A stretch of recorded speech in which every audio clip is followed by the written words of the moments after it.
Assalamualaikum warahmatullahi wabarakatuh.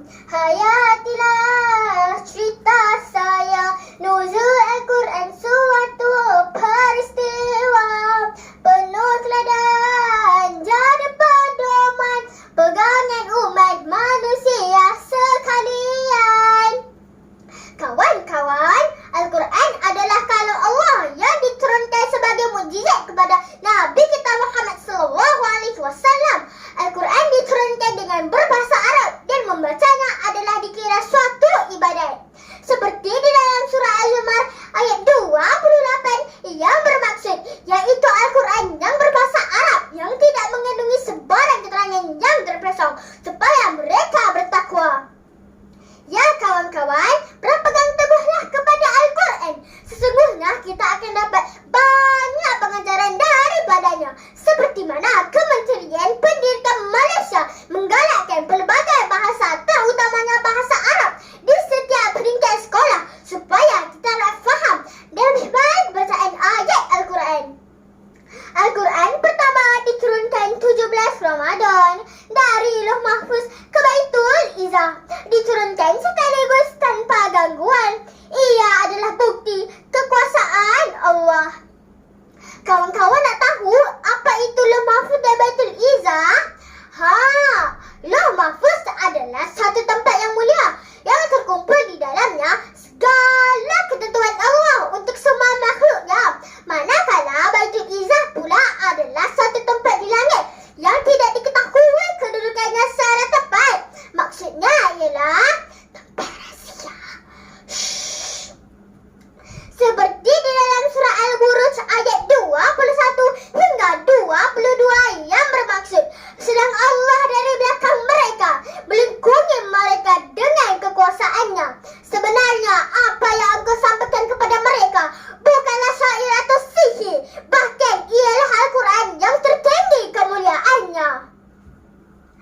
Ya Rasulullah, ya Habibullah, Al-Quran diturunkan kepadamu secara beransur-ansur dari Jibril penyampai wahyu.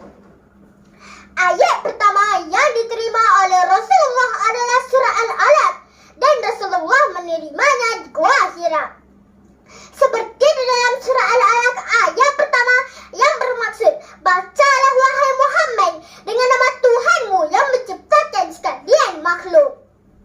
Ya kawan-kawan, orang yang berilmu tinggi derajatnya, sebagaimana kejayaan saudara Umar Wafi yang telah berjaya mencipta alat notifikasi anti bully sehingga beliau mendapat anugerah STEM di peringkat antarabangsa.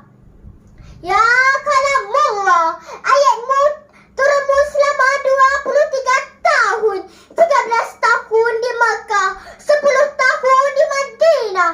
Ya kalamullah, ayatmu penuh barakah, buat pedoman sekalian ummah.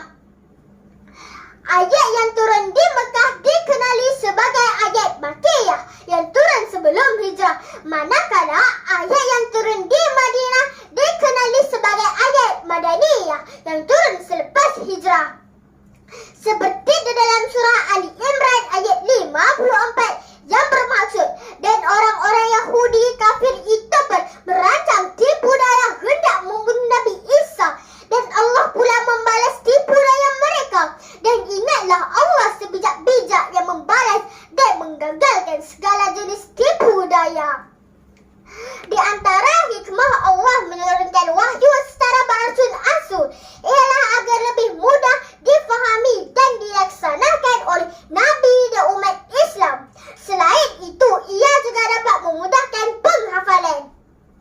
Ya kawan-kawan, betapa hebatnya Al-Quran yang diturunkan sebagai mukjizat kepada Rasul kesayangan kita, Muhammad. Ternyata majlis program tilawah Al-Quran antarabangsa yang dianjurkan oleh negara kita mampu melahirkan